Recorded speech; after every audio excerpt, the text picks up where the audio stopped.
ദൈവത്തിന് സ്തോത്രം. ഇന്നത്തെ വായനയ്ക്കായി തിരഞ്ഞെടുത്ത വേദഭാഗങ്ങൾ ന്യായാധിപന്മാരുടെ പുസ്തകം 9-10 അധ്യായങ്ങൾ. അധ്യായം 9. അനന്തരം യെരുബ്ബാലിൻ്റെ മകനായ അബീമേലെക്ക് ശേഖേമിൽ തൻ്റെ അമ്മയുടെ സഹോദരന്മാരുടെ അടുക്കൽ ചെന്ന് അവരോടും തൻ്റെ അമ്മയുടെ പിതൃഭവനമായ സർവ്വ കുടുംബത്തോടും സംസാരിച്ചു. യെരുബ്ബാലിൻ്റെ 70 പുത്രന്മാരും കൂടെ നിങ്ങളെ ഭരിക്കുന്നതോ ഒരുത്തൻ നിങ്ങളെ ഭരിക്കുന്നതോ നിങ്ങൾക്ക് ഏത് നല്ലത്? ഞാൻ നിങ്ങളുടെ അസ്ഥിയും മാംസവും ആകുന്നു എന്ന് ഓർത്തുകൊള്ളുവിൻ എന്ന് ശേഖേമിലെ സകല പൗരന്മാരോടും പറവീനെന്ന് പറഞ്ഞു. അങ്ങനെ അവൻ്റെ അമ്മയുടെ സഹോദരന്മാർ ശേഖേമിലെ സകല പൗരന്മാരോടും ഈ വാക്കുകളൊക്കെയും അവന് വേണ്ടി സംസാരിച്ചപ്പോൾ അവരുടെ ഹൃദയം അബീമേലെക്കിങ്കൽ ചാഞ്ഞു. അവൻ നമ്മുടെ സഹോദരനല്ലോ എന്ന് അവർ പറഞ്ഞു. പിന്നെ അവർ ബാൽ ബെരീത്തിൻ്റെ ക്ഷേത്രത്തിൽ നിന്ന് 70 വെള്ളിക്കാശെടുത്ത് അവന് കൊടുത്തു. അതിനെ കൊണ്ട് അബീമേലെക്ക് തുമ്പുകെട്ടവരും നിസ്സാരന്മാരുമായ ആളുകളെ കൂലിക്ക് വാങ്ങി അവർക്ക് നായകനായി തീർന്നു. അവൻ ഒഫ്രയിൽ തൻ്റെ അപ്പൻ്റെ വീട്ടിൽ ചെന്ന് യെരുബ്ബാലിൻ്റെ പുത്രന്മാരായി തൻ്റെ സഹോദരന്മാരായ 70 പേരെയും ഒരു കല്ലിന്മേൽ വെച്ച് കൊന്നു. എന്നാൽ യെരുബ്ബാലിൻ്റെ ഇളയ മകനായ യോഥാം ഒളിച്ചു കളഞ്ഞതുകൊണ്ട് ശേഷിച്ചു.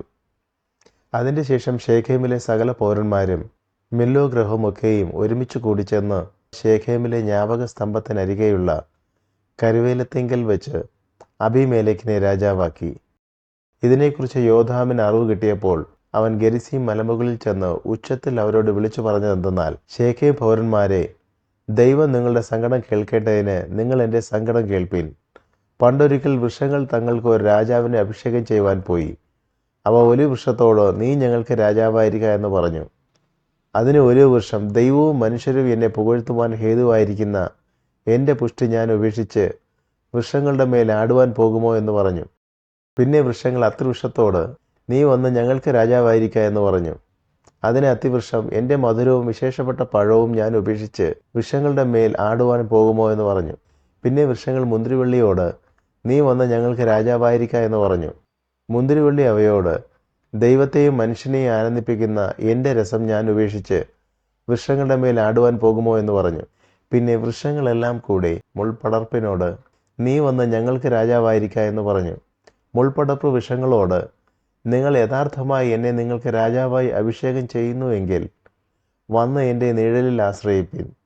അല്ലെങ്കിൽ മുൾപടർപ്പിൽ നിന്ന് തീ പുറപ്പെട്ട് ലെബനോനിലെ ദേവദാരുക്കളെ ദഹിപ്പിക്കട്ടെ എന്ന് പറഞ്ഞു.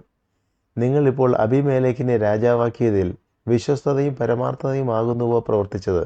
നിങ്ങൾ യെരുബ്ബാലിനോടും അവൻ്റെ കുടുംബത്തോടും നന്മയാകുന്നുവോ ചെയ്തത്? അവൻ്റെ പ്രവൃത്തിയുടെ യോഗ്യതയ്ക്ക് തക്കവണ്ണമോ അവനോട് പ്രവർത്തിച്ചത്? എൻ്റെ അപ്പൻ തൻ്റെ ജീവനെ ഗണ്യമാക്കാതെ നിങ്ങൾക്ക് വേണ്ടി യുദ്ധം ചെയ്ത് മിദ്യാൻ്റെ കയ്യിൽ നിന്ന് നിങ്ങളെ രക്ഷിച്ചിരിക്കെ, നിങ്ങൾ എന്ന് എൻ്റെ അപ്പൻ്റെ ഗ്രഹത്തിന് വിരോധമായി എഴുന്നേറ്റ് അവൻ്റെ പുത്രന്മാരായ 70 പേരെ ഒരു കല്ലിന്മേൽ വെച്ച് കൊല്ലുകയും അവൻ്റെ ദാസിയുടെ മകനായ അബീമേലെക്ക് നിങ്ങളുടെ സഹോദരനായിരിക്കെ കൊണ്ട് അവനെ ശേഖേം പൗരന്മാർക്ക് രാജാവാക്കുകയും ചെയ്തുവല്ലോ. ഇങ്ങനെ നിങ്ങൾ ഇന്ന് യെരുബ്ബാലിനോടും അവൻ്റെ കുടുംബത്തോടും ചെയ്തത് വിശ്വസ്തതയും പരമാർത്ഥതയും എന്നു വരികിൽ നിങ്ങൾ അബീമേലെക്കിങ്കൽ സന്തോഷിപ്പിൻ, അവൻ നിങ്ങളിലും സന്തോഷിക്കട്ടെ. അല്ലെങ്കിൽ അബീമേലെക്കിൽ നിന്ന് തീ പുറപ്പെട്ട് ശേഖേം പൗരന്മാരെയും മില്ലോ ഗൃഹത്തെയും ദഹിപ്പിക്കട്ടെ.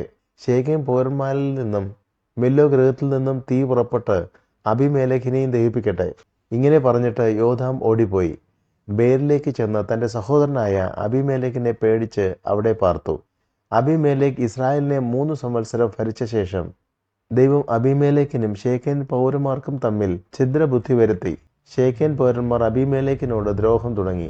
അങ്ങനെ യെരുബ്ബാലിൻ്റെ 70 പുത്രന്മാരോട് ചെയ്ത പാതകത്തിന് പ്രതികാരം വരികയും അവരുടെ രക്തം അവരെ കൊന്നവനായ അവരുടെ സഹോദരൻ അബീമേലെക്കും അവൻ്റെ സഹോദരന്മാരെ കൊല്ലുവാൻ അവന് തുണയായിരുന്ന ശേഖേം പൗരന്മാരും ചുമക്കുകയും ചെയ്തു. ശേഖേം പൗരന്മാർ മലമുകളിൽ അവന് വിരോധമായി പതിയിരിപ്പുകാരെയാക്കി. ഇവർ തങ്ങളുടെ സമീപത്തു കൂടി വഴിപോകുന്ന എല്ലാവരോടും കവർച്ച തുടങ്ങി. അതിനെക്കുറിച്ച് അബീമേലെക്കിന് അറിവ് കിട്ടി. അപ്പോൾ ഏബേദിൻ്റെ മകനായ ഗാലും അവൻ്റെ സഹോദരന്മാരും വന്ന് ശേഖേമിൽ കടന്നു. ശേഖേം പൗരന്മാർ അവനെ വിശ്വസിച്ചു. അവർ വയലിൽ ചെന്ന് തങ്ങളുടെ മുന്തിരിത്തോട്ടങ്ങളിലെ കുല അറുത്ത് ഉത്സവം കൊണ്ടാടി. തങ്ങളുടെ ദേവന്റെ ക്ഷേത്രത്തിൽ ചെന്ന് തിന്നു കുടിക്കുകയും അബീമേലെക്കിനെ ശപിക്കുകയും ചെയ്തു. ഏബേദിൻ്റെ മകനായ ഗാൽ പറഞ്ഞത്, അബീമേലെക്കിനെ നാം സേവിക്കേണ്ടതിന് അവനാർ? ശേഖേമാർ. അവൻ യെരുബ്ബാലിൻ്റെ മകനും സെബൂൽ അവൻ്റെ കാര്യസ്ഥനുമല്ലയോ? അവൻ ശേഖേമിൻ്റെ അപ്പനായ ഹാമേരിൻ്റെ ആളുകളുമായി അവനെ സേവിക്കട്ടെ. നാം അവനെ സേവിക്കുന്നതെന്തിന്? ഈ ജനം എൻ്റെ കൈക്കീഴായിരുന്നെങ്കിൽ ഞാൻ അബീമേലെക്കിനെ നീക്കിക്കളയുകയും അബീമേലെക്കിനോട് നിന്റെ സൈന്യത്തെ വർദ്ധിപ്പിച്ച് പുറപ്പെട്ടു വരിക എന്ന് പറയുകയും ചെയ്യുമായിരുന്നു. ഏബേദിൻ്റെ മകനായ ഗാലിൻ്റെ വാക്കുകളെ കേട്ടപ്പോൾ നഗരാധിപനായ സെബൂലിൻ്റെ കോപം ജ്വലിച്ചു. അവൻ രഹസ്യമായിട്ട് അബീമേലെക്കിൻ്റെ അടുക്കൽ ദൂതന്മാരെ അയച്ചു, ഇതാ ഏബേദിൻ്റെ മകനായ ഗാലും അവൻ്റെ സഹോദരന്മാരും ശേഖേമിൽ വന്നിരിക്കുന്നു. അവർ പട്ടണത്തെ നിന്നോട് മത്സരിപ്പിക്കുന്നു. ആകയാൽ നീയും നിന്നോടുകൂടെയുള്ള പടജനവും രാത്രിയിൽ പുറപ്പെട്ട് വയലിൽ പതിയിരുന്നു കൊള്ളുവിൻ. രാവിലെ സൂര്യൻ ഉദിക്കുമ്പോൾ എഴുന്നേറ്റ് പട്ടണത്തെ ആക്രമിക്കാം. എന്നാൽ അവനും കൂടെയുള്ള പടജനവും നിന്റെ നേരെ പുറപ്പെടുമ്പോൾ തരം പോലെ അവരോട് പ്രവർത്തിക്കാമെന്ന് പറയിച്ചു. അങ്ങനെ അബീമേലെക്കും കൂടെയുള്ള പടജനമൊക്കെയും രാത്രിയിൽ പുറപ്പെട്ട് ശേഖേമിനരികെ 4 കൂട്ടമായി പതിയിരുന്നു. ഏബേദിൻ്റെ മകനായ ഗാൽ പുറപ്പെട്ട് പട്ടണത്തിൻ്റെ ഗോപുരത്തിങ്കിൽ നിന്നപ്പോൾ അബീമേലെക്കും കൂടെയുള്ള പടജനവും പതിയിരിപ്പിൽ നിന്ന് എഴുന്നേറ്റു. ഗാൽ പടജനത്തെ കണ്ടപ്പോൾ അതാ പർവ്വതങ്ങളുടെ മുകളിൽ നിന്ന് പടജനം ഇറങ്ങി വരുന്നു എന്ന് സെബൂലിനോട് പറഞ്ഞു. സെബൂൽ അവനോട്, പർവ്വതങ്ങളുടെ നിഴൽ കണ്ടിട്ട് മനുഷ്യരെന്ന് നിനക്ക് തോന്നുകയാകുന്നു എന്ന് പറഞ്ഞു. ഗാൽ പിന്നെയും അതാ പടജനം ദേശമധ്യേ ഇറങ്ങി വരുന്നു, മറ്റൊരു കൂട്ടവും പ്രശ്നികന്മാരുടെ കരിവേരത്തിൻ്റെ സമീപത്തു കൂടി വരുന്നു എന്ന് പറഞ്ഞു. സെബൂൽ അവനോട്, നാം അബീമേലെക്കിനെ സേവിക്കേണ്ടതിന് അവൻ ആരെന്ന് പറഞ്ഞ നിന്റെ വായി ഇപ്പോൾ എവിടെ? ഇത് നീ പുച്ഛിച്ച പടജനമല്ലയോ? ഇപ്പോൾ പുറപ്പെട്ട് അവരോട് പൊരുക എന്ന് പറഞ്ഞു. അങ്ങനെ ഗാൽ ശേഖേൻ പൗരന്മാരുമായി പുറപ്പെട്ട് അബീമേലെക്കിനോട് പടവെട്ടി. അബീമേലെക്കിൻ്റെ മുമ്പിൽ അവൻ തോറ്റോടി. അവൻ അവനെ പിന്തുടർന്ന് പടിവാതിൽ വരെ അനേകം പേർ ഹതന്മാരായി വീണു. അബീമേലെക്ക് അരൂമയിൽ താമസിച്ചു.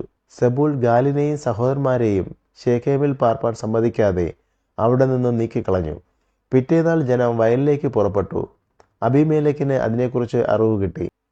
അവൻ പടജനത്തെ കൂട്ടി 3 കൂട്ടമായി ഭാഗിച്ച് വയലിൽ പതിയിരുന്നു. ജനം പട്ടണത്തിൽ നിന്ന് പുറപ്പെട്ടു വരുന്നത് കണ്ട് അവരുടെ നേരെ ചെന്ന് അവരെ സംഹരിച്ചു. പിന്നെ അബീമേലെക്കും കൂടെയുള്ള കൂട്ടവും പാഞ്ഞു ചെന്ന് പട്ടണത്തിൻ്റെ പടിവാതിൽക്കൽ നിന്നു. മറ്റേ കൂട്ടം 2 വയലിലുള്ള സകല ജനത്തിൻ്റെയും നേരെ പാഞ്ഞു ചെന്ന് അവരെ സംഹരിച്ചു. അബീമേലെക്ക് അന്ന് മുഴുവനും പട്ടണത്തോട് പൊരുത് പട്ടണം പിടിച്ച് അതിലെ ജനത്തെ കൊന്നു. പട്ടണത്തെ ഇടിച്ചു കളഞ്ഞ് അതിൽ ഉപ്പ് വിതറി. ശേഖേം ഗോപുര നിവാസികൾ എല്ലാവരും ഇത് കേട്ടപ്പോൾ ഏൽ ബെരീത്തിൻ്റെ ക്ഷേത്രമണ്ഡപത്തിൽ കടന്നു. ശേഖേം ഗോപുരവാസികൾ എല്ലാവരും ഒന്നിച്ചു കൂടിയിരിക്കുന്നു എന്ന് അബീമേലെക്കിന് അറിവ് കിട്ടി. അബീമേലെക്കും കൂടെയുള്ള പടജനമൊക്കെയും സൽമോൻ മലയിൽ കയറി. അബീമേലെക്ക് കോടാലിയെടുത്ത് ഒരു മരക്കൊമ്പ് വെട്ടി ചുമലിൽ വെച്ചു. തൻ്റെ പടജനത്തോട്, ഞാൻ ചെയ്തത് നോക്കി നിങ്ങളും വേഗം അതുപോലെ ചെയ്യുവിനെന്ന് പറഞ്ഞു. പടജനമെല്ലാം അതുപോലെ ഓരോരുത്തൻ ഓരോ കൊമ്പ് വെട്ടി അബീമേലെക്കിൻ്റെ പിന്നാലെ ചെന്ന് മണ്ഡപത്തിനരികെയിട്ട് തീ കൊടുത്തു മണ്ഡപത്തോടു കൂടെ അവരെ ചുട്ടുകളഞ്ഞു. അങ്ങനെ ശേഖേം ഗോപുര നിവാസികളൊക്കെയും പുരുഷന്മാരും സ്ത്രീകളുമായി ഏകദേശം 1000 പേർ മരിച്ചുപോയി. അനന്തരം അബീമേലെക്ക് തേബസിലേക്ക് ചെന്ന് തേബസിന് വിരോധമായി പാളയമിറങ്ങി അതിനെ പിടിച്ചു. പട്ടണത്തിനകത്ത് ഉറപ്പുള്ള ഒരു ഗോപുരമുണ്ടായിരുന്നു. അവിടേക്ക് സകല പുരുഷന്മാരും സ്ത്രീകളും പട്ടണത്തിലുള്ളവർ ഒക്കെയും ഓടിക്കടന്ന് വാതിലടച്ച് ഗോപുരത്തിൻ്റെ മുകളിൽ കയറി. അബീമേലെക്ക് ഗോപുരത്തിനരികെ എത്തി അതിനെ ആക്രമിച്ചു. അതിന് തീ കെടുത്ത് ചുട്ടുകളയേണ്ടതിന് ഗോപുരവാതിലിനടുത്തു ചെന്നു. അപ്പോൾ ഒരു സ്ത്രീ തിരികലിൻ്റെ പിള്ള അബീമേലെക്കിൻ്റെ തലയിലിട്ട് അവനെ തലയോട് തകർത്ത് കളഞ്ഞു. ഉടനെ അവൻ തൻ്റെ ആയുധവാഹകനായ ബാല്യക്കാരനെ വിളിച്ച്, ഒരു സ്ത്രീ എന്നെ കൊന്നു എന്ന് പറയാതിരിക്കേണ്ടതിനെ നിന്റെ വാൾ ഊരി എന്നെ കൊല്ലുക എന്ന് അവനോട് പറഞ്ഞു. അവൻ്റെ ബാല്യക്കാരൻ അവനെ കുത്തി. അങ്ങനെ അവൻ മരിച്ചു. അബീമേലെക്ക് മരിച്ചുപോയി എന്ന് കണ്ടപ്പോൾ ഇസ്രായേലിയർ താന്താങ്ങളുടെ സ്ഥലത്തേക്ക് മടങ്ങിപ്പോയി. അബീമേലെക്ക് തൻ്റെ 70 സഹോദരന്മാരെ കൊന്നതിനാൽ തൻ്റെ അപ്പനോട് ചെയ്തിട്ടുള്ള പാതകത്തിന് ദൈവം ഇങ്ങനെ പകരം ചെയ്തു. ശേഖേം നിവാസികളുടെ സകല പാതകങ്ങളും ദൈവം അവരുടെ തലമേൽ വരുത്തി. അങ്ങനെ എരുബാലിൻ്റെ മകനായ യോഥാമിൻ്റെ ശാപം അവരുടെ മേൽ വന്നു. അധ്യായം 10. അബീമേലെക്കിൻ്റെ ശേഷം ദോദോവിൻ്റെ മകനായ പൂവാവിൻ്റെ മകൻ തോല എന്ന ഇസഖാർ ഗോത്രക്കാരൻ ഇസ്രായേലിനെ രക്ഷിപ്പാൻ എഴുന്നേറ്റു. എഫ്രൈം നാട്ടിലെ ശാമീരിലായിരുന്നു അവൻ പാർത്തത്. അവൻ ഇസ്രായേലിനെ 23 സംവത്സരം ന്യായാധിപനായിരുന്ന ശേഷം മരിച്ചു. ശാമീരിൽ അവനെ അടക്കം ചെയ്തു. അവൻ്റെ ശേഷം ഗിലെയാദ്യനായ യായിർ എഴുന്നേറ്റ് ഇസ്രായേലിന് 22 സംവത്സരം ന്യായാധിപനായിരുന്നു. അവന് 30 കഴുതപ്പുറത്ത് കയറി ഓടിക്കുന്ന 30 പുത്രന്മാരുണ്ടായിരുന്നു. അവർക്ക് 30 ഊരുകളും ഉണ്ടായിരുന്നു. അവയ്ക്ക് ഇന്നുവരെയും ഹവോത്ത് യായിർ എന്ന് പേർ പറയുന്നു. അവ ഗിലെയാദ് ദേശത്താകുന്നു. യായീർ മരിച്ചു, കാമോനിൽ അവനെ അടക്കം ചെയ്തു. ഇസ്രായേൽ മക്കൾ പിന്നെയും യഹോവയ്ക്ക് അനിഷ്ടമായുള്ളത് ചെയ്ത് ബാൽ വിഗ്രഹങ്ങളെയും അസ്തോരത്ത് പ്രതിഷ്ഠകളെയും അരാമ്യ ദേവന്മാരെയും സീദോന്യ ദേവന്മാരെയും മോവാബ്യ ദേവന്മാരെയും അമോന്യ ദേവന്മാരെയും ഫെലിസ്ത്യ ദേവന്മാരെയും സേവിച്ച് യഹോവയെ സേവിക്കാതെ അവനെ ഉപേക്ഷിച്ചു. അപ്പോൾ യഹോവയുടെ കോപം ഇസ്രായേലിൻ്റെ നേരെ ജ്വലിച്ചു. അവൻ അവരെ ഫെലിസ്ത്യരുടെ കയ്യിലും അമോന്യരുടെ കയ്യിലും ഏൽപ്പിച്ചു. അവർ അന്നു മുതൽ 18 സംവത്സരത്തോളം ഇസ്രായേൽ മക്കളെ യോർദാൻ അക്കരെ ഗിലെയാദ് എന്ന അമോന്യ ദേശത്തുള്ള എല്ലാ ഇസ്രായേൽ മക്കളെയും തന്നെ ഉപദ്രവിച്ചു ഞെരുക്കി. അമോന്യർ യഹൂദയോടും ബെന്യാമിനോടും എഫ്രൈം ഗൃഹത്തോടും യുദ്ധം ചെയ്യുവാൻ യോർദാൻ കടന്നു. അതുകൊണ്ട് ഇസ്രായേൽ വളരെ കഷ്ടത്തിലായി. ഇസ്രായേൽ മക്കൾ യഹോവയോട് നിലവിളിച്ചു, ഞങ്ങൾ ഞങ്ങളുടെ ദൈവത്തെ ഉപേക്ഷിക്കുകയും ബാൽ വിഗ്രഹങ്ങളെ സേവിക്കുകയും ചെയ്തതുകൊണ്ട് നിന്നോട് പാപം ചെയ്തിരിക്കുന്നു എന്ന് പറഞ്ഞു.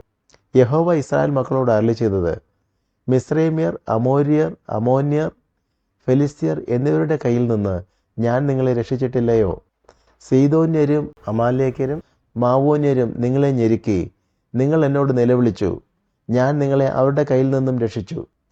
എങ്കിലും നിങ്ങൾ എന്നെ ഉപേക്ഷിച്ച് അന്യ ദൈവങ്ങളെ സേവിച്ചു. അതുകൊണ്ട് ഇനി ഞാൻ നിങ്ങളെ രക്ഷിക്കയില്ല. നിങ്ങൾ തിരഞ്ഞെടുത്തിട്ടുള്ള ദേവന്മാരോട് നിലവിളിപ്പിൻ. അവർ നിങ്ങളുടെ കഷ്ടകാലത്ത് നിങ്ങളെ രക്ഷിക്കട്ടെ. ഇസ്രായേൽ മക്കൾ യഹോവയോട്, ഞങ്ങൾ പാപം ചെയ്തിരിക്കുന്നു. നിന്റെ ഇഷ്ടം പോലെയൊക്കെ ഞങ്ങളോട് ചെയ്തു കൊള്ളുക. ഇന്നു മാത്രം ഞങ്ങളെ വിടുവിക്കണമേ എന്ന് പറഞ്ഞു. അവർ തങ്ങളുടെ ഇടയിൽ നിന്ന് അന്യദൈവങ്ങളെ നീക്കിക്കളഞ്ഞു, യഹോവയെ സേവിച്ചു. ഇസ്രായേലിൻ്റെ അരിഷ്ടതയിൽ അവന് സഹതാപം തോന്നി. അന്നേരം അമോന്യർ ഒന്നിച്ചുകൂടി ഗിലെയാദിൽ പാളയമിറങ്ങി. ഇസ്രായേൽ മക്കളും ഒരുമിച്ചുകൂടി മിസ്പയിൽ പാളയമിറങ്ങി. ഗിലെയാദിലെ പ്രഭുക്കന്മാരും ജനവും തമ്മിൽ അമോന്യരോട് യുദ്ധം ആരംഭിക്കുന്നവനാർ? അവൻ ഗിലെയാദിലെ സകല നിവാസികൾക്കും തലവനാകുമെന്ന് പറഞ്ഞു.